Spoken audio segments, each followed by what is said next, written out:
Hello दोस्तों, अरस्तु विज्ञान के प्लेटफॉर्म पे आप सभी का स्वागत है। हम लोग यूनिट 3 का टॉपिक देख रहे हैं जिसमें इन्वायरमेंटल साइंस का लेक्चर चल रहा है।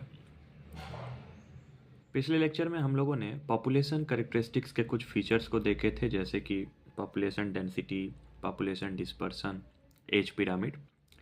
आज हम लोग उसके आगे बढ़ेंगे और भी कैरेक्टरिस्टिक्स फीचर्स को देखेंगे। तो आइए हम लोग स्टार्ट करते हैं लाइफ टेबल से। Age distribution and a life table. मान लीजिए एक पॉपुलेशन है, यहाँ पे आप देख रहे हैं कि मैंने एक पॉपुलेशन का यहाँ पे बना रखा है, ये एक एरिया है। इसमें हम लोग सब कुछ देखेंगे, birth rate, death rate, growth rate, सब कुछ एक साथ करके हम लोग आज लाइफ टेबल को समझने की कोशिश करेंगे। अब मान लीजिए कि एज क्लास है 0 से 1 साल, 1 से 2 साल, 2 से 3, 3 से 4, 4 से 5 साल, यहाँ पे एक क्लास है। एज स्पेसिफिक सर्वाइवल कितना बचा, ठीक है, एज स्पेसिफिक मॉर्टिलिटी कितना मरा, इन सभी को देखेंगे। एक तो किस एज का था, कितना बचा और कितना मरा, इन सभी को देखने से लाइफ टेबल निकलता है और उसी का सर्वाइवलशिप कर्व निकलता है, ठीक है।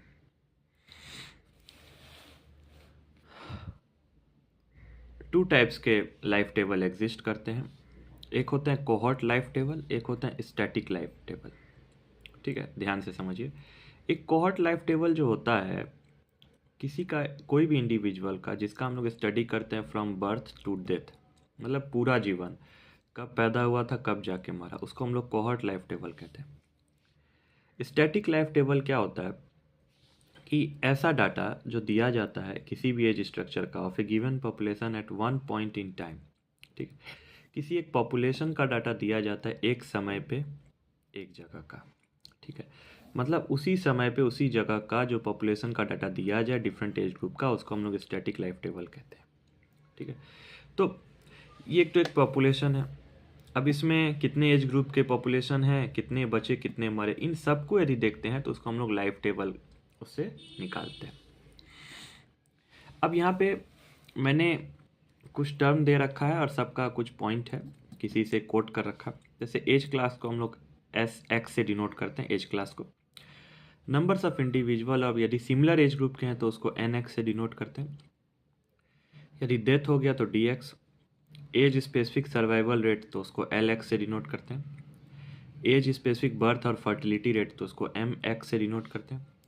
एज स्पेसिफिक डेथ रेट उसको क्यू एक्स से डिनोट करते हैं। तो ये एक सिंबल है जिससे हम लोग लाइफ टेबल के कुछ टर्म को डिनोट करते हैं, ठीक। अब आगे आइए, इसी से हम लोग नेट रिप्रोडक्टिव रेट निकालते हैं, जिसको हम लोग आर और से भी डिनोट करते हैं और N R R. To calculate the net reproductive rate we need to keep records of female present in population. कितने फीमेल हैं पॉपुलेशन के अंदर, उसका हम लोग को ट्रैक रिकॉर्ड रखना पड़ता है, जिससे हम लोग नेट रिप्रोडक्टिव रेट निकालते हैं। क्योंकि फर्टिलिटी रेट निकालना है तो net fertility rate depends on only female, मतलब फर्टाइल फीमेल्स, ठीक है। देखिए, net fertility depends on only on fertile females, जो प्रेग्नेंट हो सकती है, जो बच्चे दे सकती है, उसी के आधार पे नेट रिप्रोडक्टिव रेट निकाला जाता है, ठीक है। तो इसको हम लोग लगते हैं नेट रिप्रोडक्टिव रेट बराबर sum of for all age, ठीक है, sum of for all age into age specific survivorship into age specific fertility. आप यहाँ पे देख सकते हैं, जिसको हम लोग R naught summation L X M x से लिख रखा है। और मैंने पीछे बताया था कि हम लोग किसको किससे डिनोट कर रहे हैं, मैंने यहाँ पे सिंबल भी बताया है यहाँ पे। तो हम लोग एल एक्स और एम एक्स को लेके चले हैं कि एज स्पेसिफिक सर्वाइवल रेट और एज स्पेसिफिक फर्टिलिटी रेट। यहाँ पे डेथ और इंडिविजुअल्स को लेके हम लोग नहीं चले हैं, ठीक है। इस तरीके से नेट रिप्रोडक्टिव रेट निकाला जाता है लाइफ टेबल का, ठीक। नेक्स्ट आते हैं हम लोग ग्रोथ मॉडल्स पे, ठीक है। हम लोग को हर चीज़ को थोड़ा थोड़ा समझना है, ठीक। According to the environmental condition, दो टाइप से ग्रोथ मॉडल्स होते हैं आज के समय में, ठीक है। टू टाइप्स के ग्रोथ मॉडल्स होते हैं। एक होते हैं एक्सपोनेंशियल ग्रोथ मॉडल्स, एक होते हैं लॉजिस्टिक ग्रोथ मॉडल्स, हम लोग 11-12 से पढ़ते आ रहे हैं, ठीक है। तो किसके ऊपर किस ग्रोथ मॉडल्स प्रेजेंट होता है? इन्वायरमेंटल कंडीशन के आधार पे। तो दोनों को हम लोग डिटेल में देखते हैं, लेकिन पहले इन्वायरमेंटल कंडीशंस को देखते हैं। दो टाइप से कंडीशन होता है, एक तो होता है अनसैचुरेटेड इन्वायरमेंट, एक होता है सैचुरेटेड इन्वायरमेंट। हम लोग अलग अलग तरीके से ग्रोथ मॉडल्स पढ़े हैं, लेकिन मैं कोशिश किया हूँ कि जितना सिंपल मैं आपको बता सकूँ। अनसैचुरेटेड इन्वायरमेंट का मतलब होता है जहाँ पे रिसोर्स अनलिमिटेड हो, यहाँ पे हर चीज़ अनलिमिटेड होगा, बहुत ज़्यादा रिसोर्स है, बहुत ज़्यादा स्पेस है, कोई कंपटीशन नहीं है, मतलब कोई झगड़ा नहीं है, यहाँ पे कुछ मर भी नहीं रहा, नो प्रिडेशन, कोई किसी को नहीं खा रहा, नो डिजीज़, कोई बीमारी नहीं है, फूड अनलिमिटेड है। तो जहाँ पे अनलिमिटेड चीज़ रहेगी वहाँ पे तो ग्रोथ आगे की तरफ बढ़ेगा, देखेंगे हम लोग आगे। लेकिन सैचुरेटेड इन्वायरमेंट में क्या है कि रिसोर्स लिमिटेड है, स्पेस भी लिमिटेड है, कंपटीशन हो रहा है, यहाँ पे हंट भी हो रहा है, हंटिंग भी हो रहा है, प्रेडेशन भी हो रहा है, यहाँ पे बीमारी भी है, यहाँ पे फूड भी लिमिटेड है, मतलब ज़्यादा अमाउंट में फूड नहीं है, ठीक है। तो ये अनसैचुरेटेड इन्वायरमेंट और सैचुरेटेड इन्वायरमेंट की बात हो गई। अब हम लोग ग्रोथ मॉडल के ऊपर चलते हैं। अब मान लीजिए कि कोई पॉपुलेशन में, यदि कोई ऐसा पॉपुलेशन है जो अनसैचुरेटेड इन्वायरमेंट के अंदर ग्रो कर रहा है, तो इसको सब कुछ मिल रहा है, रिसोर्स अनलिमिटेड, स्पेस अनलिमिटेड, सब कुछ। तो इसका जो आर वैल्यू होगा, जिसको हम लोग इंट्रिंसिक रेट ऑफ ग्रोथ कहते हैं, आर मैक्स कहते हैं, या बायोटिक पोटेंशियल कहते हैं, और एन वैल्यू होगा जिसको हम लोग इंडिविजुअल्स कहते हैं, नंबर्स ऑफ इंडिविजुअल जो शुरुआती समय में था।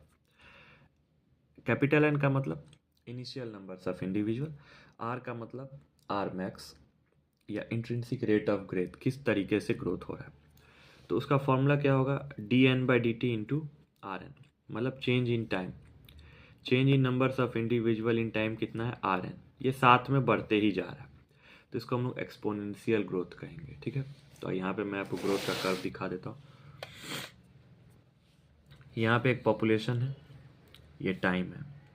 अब देख रहे हैं कि टाइम के साथ साथ थोड़ा बड़ा पॉपुलेशन, फिर धीरे धीरे धीरे धीरे इसका ग्रोथ बढ़ते चला गया। सबसे पहली बात कि d N by D t change, ठीक है, इसको चेंज इन टाइम बोलेंगे, ठीक है, यहाँ पे होगा change in time, d N by change in time, ठीक। अब होता क्या है, कैपिटल एन का मतलब होता है यहाँ पे चेंज किस में? इनिशियल नंबर्स ऑफ इंडिविजुअल, ये था इनिशियल नंबर ऑफ इंडिविजुअल्स, ठीक।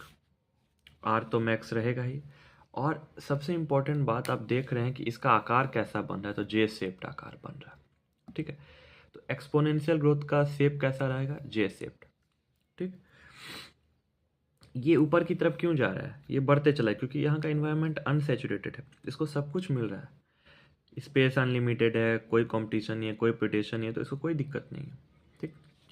अब नेक्स्ट आते हैं कि कोई ऐसा पॉपुलेशन जो सैचुरेटेड इन्वायरमेंट में ग्रोथ रहे, ठीक है, तो इसको तो सब कुछ लिमिट में मिलेगा, तो यहाँ पे तो दिक्कत आएगी भाई।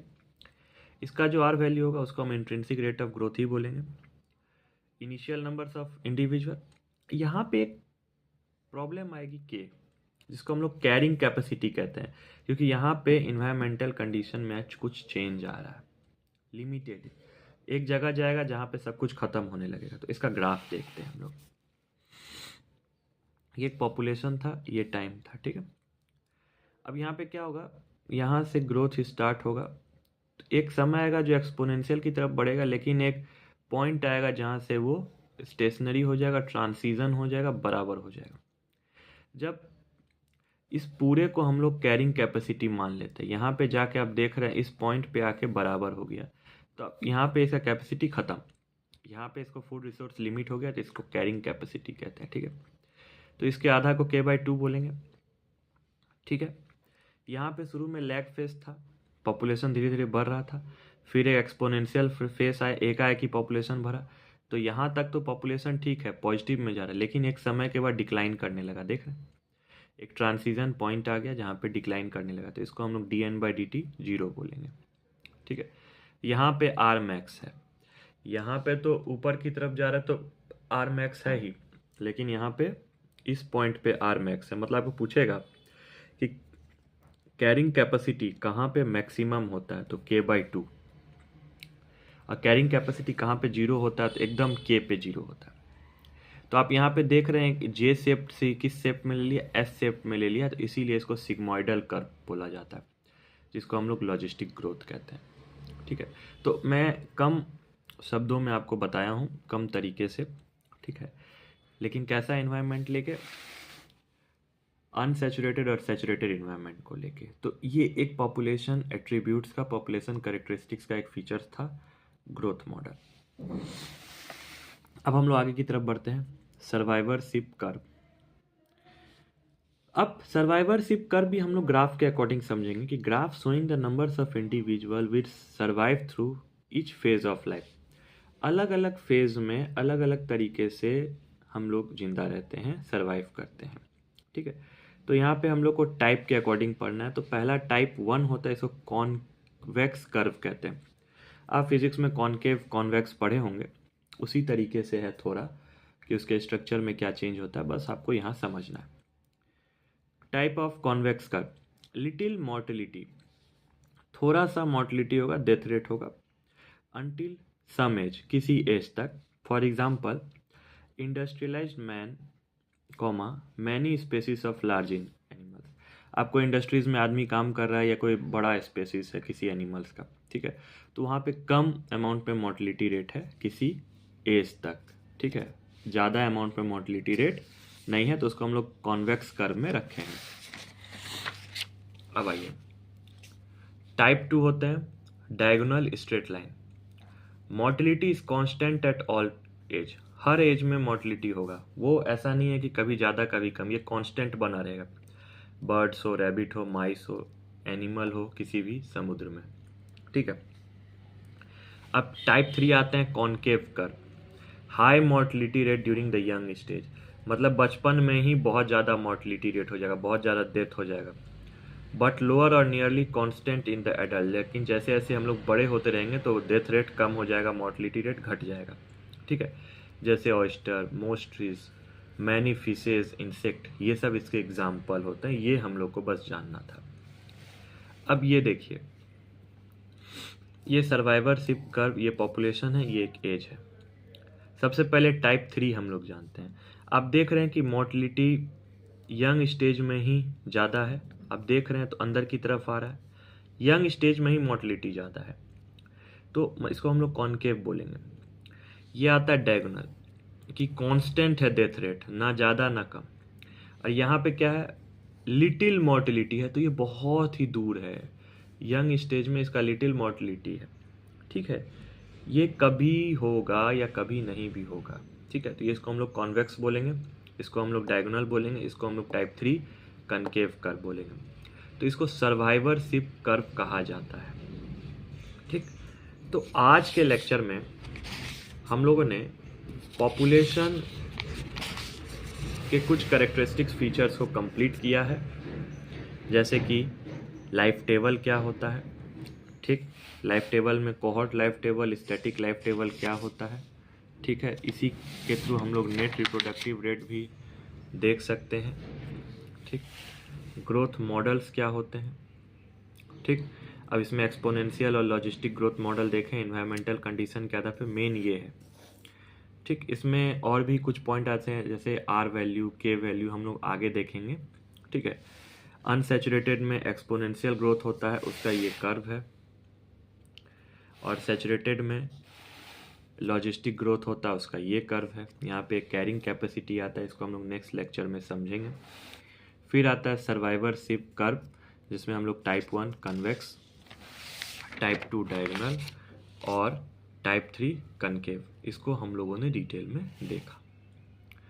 ठीक, तो आप अपने दोस्तों को इस लेक्चर को शेयर करें ज़्यादा से ज़्यादा।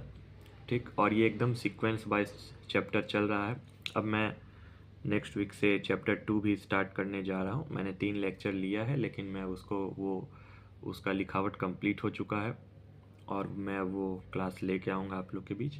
आप यूजीसी नेट के साथ साथ यदि एकेडमिक की भी तैयारी, एकेडमिक भी यदि किसी स्टूडेंट का चल रहा है तो ये लेक्चर वहाँ पे भी बहुत ही हेल्पफुल होने वाला है। एकदम शॉर्ट नोट है और कोई भी टॉपिक को मैं छोड़ नहीं रहा, सब टॉपिक को लेके आगे बढ़ रहा। कहीं ना कहीं से आपको क्वेश्चन ज़रूर मिलेंगे, ठीक। बस आप डिटेल हमारे साथ बने रहें। और यदि आप सेट एग्ज़ाम की तैयारी करें, ये वहाँ पे भी आपके लिए बहुत ही हेल्पफुल होने वाला है, ठीक। तो आप अरस्तु विज्ञान के प्लेटफॉर्म पे हमारे साथ बने रहें। मिलते हैं नेक्स्ट लेक्चर में। Thank you.